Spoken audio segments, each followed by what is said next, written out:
महाबळेश्वरच्या त्या स्ट्रॉबेरी गार्डनच्या बाल्कनीतली ती धुंद आणि शांत रात्र संपून जेव्हा पुढच्या दिवशीची सकाळ उजाडली, तेव्हा संपूर्ण महाबळेश्वर एका दाट आणि पांढऱ्या शुभ्र धुक्याच्या चादरीमध्ये वेढले गेले होते. सकाळी 6:15 वाजता सेटवरची धावपळीची तयारी सुरू झाली. कावेरीने आज गडद राखाडी रंगाचा साधा कुर्ता आणि काळी लेगिंग्स घातली होती. तिचे केस पाठीवर एका साध्या क्लिपमध्ये बांधलेले होते आणि डोळ्यांवर तिचा नेहमीचा चष्मा होता.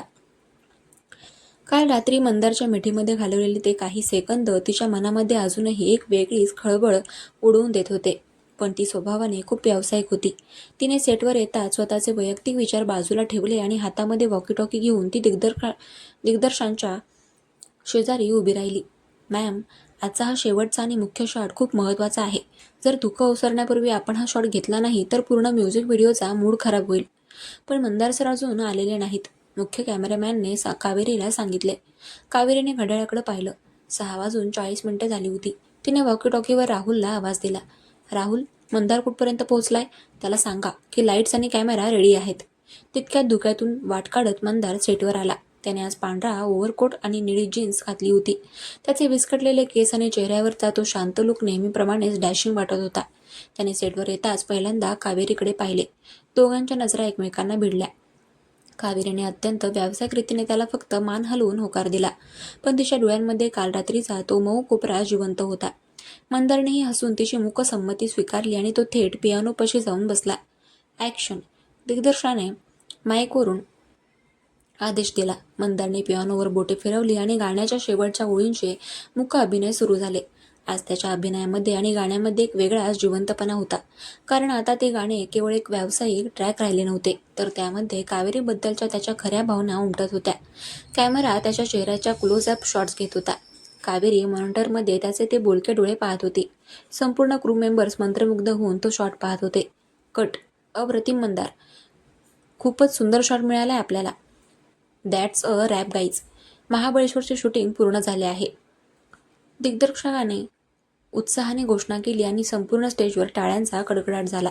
कावेरीने सुटकेचा श्वास सोडला. तिने सर्व वेंडर्सचे पेमेंट्स आणि सामान पॅक करण्याचे नियोजन पाहण्यास सुरुवात केली. दुपारपर्यंत संपूर्ण टीमचे सामान गाड्यांमध्ये भरून झाले आणि सर्वजण मुंबईच्या दिशेने निघण्यासाठी तयार झाले. "कावेरी, तू माझ्यासोबतच गाडीत येतेस ना?" मंदारने सामान गाडीच्या डिकीमध्ये ठेवताना हळू आवाजामध्ये विचारले. कावेरीने आजूबाजूला पाहिले. क्रूचे लोक आपापल्या गाड्यांमध्ये बसत होते. "हो, पण गाडीत फक्त मुंबईपर्यंतच्या प्रवासाची आणि कामाची चर्चा होईल, लक्षात ठेवा," तिने हसून सांगितलं. "बघूया." मंदारने डोळे मिचकावत गाडीचे स्टीअरिंग हातामध्ये घेतले. गाडी महाबळेश्वरच्या घाटातून खाली उतरू लागली. वाटेत वाईजवळ आल्यावर मंदारने गाडी एका मोठ्या आणि जुन्या वाड्याच्या वेशीबाहेर थांबवली. तिथे एक खूप लहान पण सुंदर हॉटेल होते. "खूप भूक लागलीये कावेरी. इथे जेवण करून मग पुढे निघूया. मुंबईला पोचायला रात्रीचे 9 वाजतील," मंदार म्हणाला. दोघे गाडीतून उतरून आतमध्ये गेले. ते हॉटेल जुन्या धाटणीचे होते, जिथे लाकडी खांब आणि पितळेची भांडी ठेवली होती. त्यांनी जेवणाची ऑर्डर दिली. संपूर्ण प्रवासामध्ये आणि जेवताना दोघांमध्ये खूप साध्या, नैसर्गिक गप्पा झाल्या. त्यांच्यातली ती जुनी दुश्मनी आता पूर्णपणे विरघळून गेली होती. मंदार आता कावेरीच्या प्रत्येक लहान गोष्टीची काळजी घेत होता. तिला पाणी हवे आहे का, चष्मा साफ करायचा आहे का, इथून सुरू करून तो तिच्या आवडीनिवडी जाणून घेत होता. "कावेरी, मुंबईला गेल्यावर मला तुला माझ्या आईशी भेटवायचं आहे," मंदारने अचानक कॉफीचा कप खाली ठेवत अत्यंत गंभीरपणे सांगितलं. कावेरी थबकली. तिच्या हातातला चमचा तिथेच थांबला. "आईशी? मंदार, खूप घाई होते का? आय मीन, आपण अजून एकमेकांना नीट समजून घेतोय आणि मी तुमच्या कंपनीची कर्मचारी आहे. लोक काय विचार करतील?" "मला लोकांची काळजी नाहीये कावेरी, आणि माझी आई खूप साधी आहे. तिला जेव्हा समजेल की तिच्या मुलाला वठणीवर आणणारी एक मुलगी मुंबईमध्ये आले, तेव्हा ती खूप खुश होईल," मंदारने तिचा हात टेबलवर हळूच पकडत सांगितले. त्याच्या या विश्वासाने कावेरीच्या मनातील भीती थोडी कमी झाली. तिने हसून होकार दिला. जेवण आटोपून ते पुन्हा गाडीमध्ये बसले. दुपारी 4च्या सुमारास गाडी खंडाळ्याच्या घाटात आली. मुंबई आता जवळ येत होती. कावेरी खिडकीबाहेर पाहत गाणी ऐकत होती. मंदार गाडी चालवता चालवता मध्येच तिच्याकडे बघून हसत होता. सगळं काही अगदी परफेक्ट, सरळ आणि एखाद्या सुंदर स्वप्नासारखं चाललं होतं. पण हे सुख फार काळ टिकणारे नव्हते. रात्रीचे 8:30 वाजले होते जेव्हा मंदारची गाडी लोअर परेलच्या द वाईब म्युझिक कंपनीच्या पार्किंग लॉटमध्ये आली. संपूर्ण प्रोडक्शन टीम आधीच पोहोचली होती. कावेरी आणि मंदार गाडीतून उतरून ऑफिसच्या लिफ्टने 15व्या मजल्यावर आले. त्यांना आज रात्रीच डायरेक्टर सरांना शूटिंगचे फायनल रिपोर्ट सुपूर्द करायचे होते. लिफ्टचा दरवाजा उघडला आणि कावेरीने ऑफिसमध्ये पाऊल ठेवले. पण नेहमीप्रमाणे गजबजणारे आणि संगीतमय असणारे ऑफिस आज रात्रीच्या वेळी प्रचंड शांत आणि गंभीर वाटत होते. ऑफिसच्या मुख्य हॉलमध्ये डायरेक्टर सर, सुमित, मॅनेजर आणि कंपनीचे कायदेशीर सल्लागार अत्यंत चिंतेत उभे होते. त्यांच्यासमोर टेबलवर काही फाईल्स आणि एक मोठा कोर्टाचा कागद ठेवलेला होता. कावेरीला काहीतरी विपरीत घडल्याची जाणीव झाली. ती घाईघाईने पुढे गेली. डायरेक्टर सर, सुमित, काय झालंय? एवढी शांतता का आहे? शूटिंग तर खूप छान झालंय ना? डायरेक्टर सरांनी डोके वर केले. त्यांच्या चेहऱ्यावर प्रचंड राग आणि हताशपणा होता. त्यांनी कावेरीकडे न पाहता ते मंदारकडे पाहिले. मंदार, आपण उद्ध्वस्त झालो आहोत. तुझा हा नवीन म्युझिक व्हिडिओ आता रिलीज होऊ शकत नाही. हे ऐकताच मंदार आणि कावेरी दोघांनाही मोठा धक्का बसला. म्हणजे काय बोलताय सर तुम्ही? स्पॉन्सर्सनी तर बजेट दुप्पट केलं होतं ना? मंदारने पुढे जात विचारलं. सुमितने टेबलवरची एक फाईल उघडली आणि त्यातली कागदपत्रे मंदारच्या हातामध्ये दिली. मंदार, आज दुपारीच म्युझिक किंग्स या आपल्या प्रतिस्पर्धी कंपनीने आपल्यावर कोर्टामध्ये कॉपीराइट इन्फ्रिजमेंट आणि म्युझिक थेफ्टचा खटला दाखल केला आहे. त्यांचे म्हणणे आहे की तू जे नवीन पियानो गाणे लिहिले आहेस त्याचे ट्युनिंग आणि मुख्य शब्द त्यांच्या एका आगामी अल्बममधून चोरलेले आहेत. व्हॉट? हा काय मूर्खपणा आहे? हे गाणं मी स्वतः रात्री जागून लिहिले. त्याची धून मी स्वतः पियानोवर तयार केली आहे. कावेरी साक्षीदार आहे. तिने स्वतः मला स्टुडिओमध्ये काम करताना पाहिले. मंदारचा आवाज रागाने थडथडला. मंदार, तुझा राग मी समजू शकतो, पण कोर्टाचे कागदपत्र काय सांगतायत ते बघ. कायदेशीर सल्लागाराने पुढे येत सांगितले. त्यांच्याकडे त्या गाण्याचे मूळ धूनचे डिजिटल रेकॉर्ड्स आहेत, जे त्यांच्या सिस्टीममध्ये आपल्यापेक्षा 3 दिवस आधी रजिस्टर झाले आहेत. याचा अर्थ आपली धून आणि गाण्याचे शब्द आपल्या ऑफिसमधून लीक झाले आहेत. लीक झाले आहेत? हा शब्द कानाच्या पडद्यावर आदळताच कावेरीच्या पायाखालची जमीनच सरकली. तिने सुमितच्या हातातली फाईल घेतली आणि ती कागदपत्रे तपासू लागली. म्युझिक किंग्स कंपनीने तो पुरावा सादर केला होता. त्यामध्ये या गाण्याच्या रचनेचा हुबेहूब नकाशा आणि शब्द होते. आणि सर्वात धक्कादायक गोष्ट म्हणजे त्या फाईलच्या शेवटी एका डिजिटल सिग्नेचरची आणि ईमेल आयडीची नोंद होती. कावेरीने तो ईमेल आयडी पाहिला आणि तिचे धावे दणाणले. तो ईमेल आयडी दुसरा तिसरा कोणाचा नसून स्वतः कावेरीचा होता. आणि ज्या लॅपटॉपवरून तो डेटा लीक झाला होता त्याचा IP ॲड्रेस कावेरीच्या वैयक्तिक ऑफिस लॅपटॉपचा होता. हे हे कसं शक्य आहे? मी मी हे गाणं कोणालाही पाठवलेलं नाही.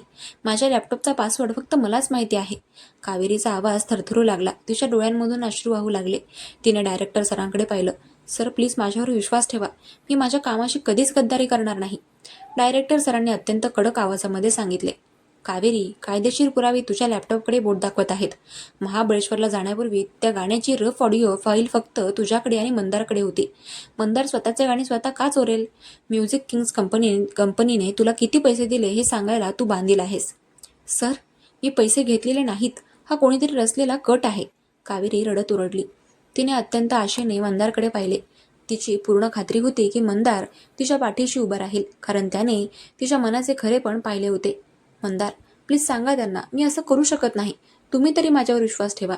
पण मंदार तिथे अगदी शांत गोठल्यासारखा उभा होता. त्याच्या डोळ्यांमध्ये यावेळी प्रेम किंवा आदर नव्हता, तर एक प्रचंड मोठा विश्वासघात झाल्याच्या वेदना आणि राग होता. त्याचा श्वास जोरात चालत होता. त्याला आठवलं की महाबळेश्वरला जाण्यापूर्वी कावेरीनेच त्या गाण्याची फाईल त्याच्याकडून घेतली होती आणि तिनेच त्याला सांगितलं होतं की ती स्पॉन्सर्सना पाठवणार आहे. मंदार, काहीतरी बोला ना. कावेरीने त्याचा हात धरण्याचा प्रयत्न केला. मंदारने झटकन आपला हात मागे घेतला. त्याचा चेहरा रागाने लाल झाला होता. कावेरी, मी तुझ्यावर विश्वास ठेवला. मी माझ्या आयुष्यात पहिल्यांदाच कोणासमोर तरी माझा गर्वाचा मुखवटा काढला होता. मला वाटलं होतं की तू खरी आहेस, पण तू तू माझ्या सर्वात जवळच्या गाण्याचा आणि माझ्या भावनांचा सौदा केलास, फक्त काही पैशांसाठी. मंदारचा आवाज रागाने आणि दुःखाने फाटला होता. मंदार, मी नाही केलं हे. प्लीज समजून घ्या. कावेरीने दोन्ही हात जोडून विनवणी केली. बस, मला आता तुझं एकही वाक्य ऐकायचं नाहीये. मंदारने अत्यंत कठोर आणि कडक आवाजामध्ये सांगितलं. त्याने डायरेक्टर सरांकडे पाहिलं. सर, या मुलीला आत्ताच्या आत्ता या ऑफिसमधून बाहेर काढा. हिचा चेहरा मला पुन्हा कधीही पाहायचा नाहीये आणि उद्या सकाळी आपल्या लीगल टीमने हिच्याविरुद्ध पोलिसांमध्ये तक्रार दाखल केली पाहिजे. कावेरी पूर्णपणे कोलमडली. ज्या माणसाने काल रात्री तिच्या कपाळावर अत्यंत पवित्र चुंबन घेतले होते, ज्याने तिला स्वतःचे आयुष्य मानले होते, तोच माणूस आज तिच्यावर म्युझिक चोरीचा आणि विश्वासघाताचा आळ आणून तिला पोलिसांमध्ये देण्याची भाषा करत होता. ऑफिसमधले सगळे कर्मचारी तिच्याकडे चोर असल्यासारखे पाहत होते. कावेरी मॅम, तुमचा लॅपटॉप आणि ऑफिसचे ID कार्ड इथेच जमा करा आणि तुम्ही इथून जाऊ शकता, सुमितने अत्यंत कोरड्या स्वरामध्ये सांगितले.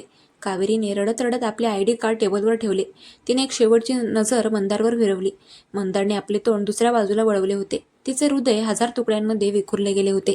ती धावतच ऑफिसच्या बाहेर पडली. रात्रीचे 9 वाजले होते. मुंबईच्या रस्त्यांवर पुन्हा एकदा पाऊस सुरू झाला होता. कावेरी रस्त्यांवरून रडत रडत चालली होती. पावसाचे पाणी आणि तिचे अश्रू एकत्र वाहत होते. तिच्यावर लावलेला हा कलंक ती कशी पुसणार होती? आणि तिच्या लॅपटॉपमधून तो डेटा नक्की कोणी आणि कसा चोरी केला होता? दुसरीकडे ऑफिसच्या केबिनमध्ये मंदारने रागाच्या भरामध्ये तिथे असलेला काचेचा टेबल जोरात पाय मारून तोडला. त्याच्या हाताला जखम झाली आणि रक्त वाहू लागले. पण त्याच्या मनाला झालेली जखम त्याहून खूप मोठी होती. ज्या दुश्मनीची सुरुवात एका साध्या वादाने झाली होती, ती दुश्मनी आता एका भयानक पिळख्यामध्ये सस्पेन्स आणि कोर्टाच्या कचाट्यामध्ये अडकली होती. कथेचा हा 10वा भाग एका अशा भयानक आणि रहस्यमय वळणावर थांबला होता, जिथून पुढे कावेरी स्वतःचे निर्दोषत्व कसे सिद्ध करणार आणि मंदारला त्याच्या चुकीची जाणीव कधी होणार, हा एक मोठा सस्पेन्स निर्माण झाला होता.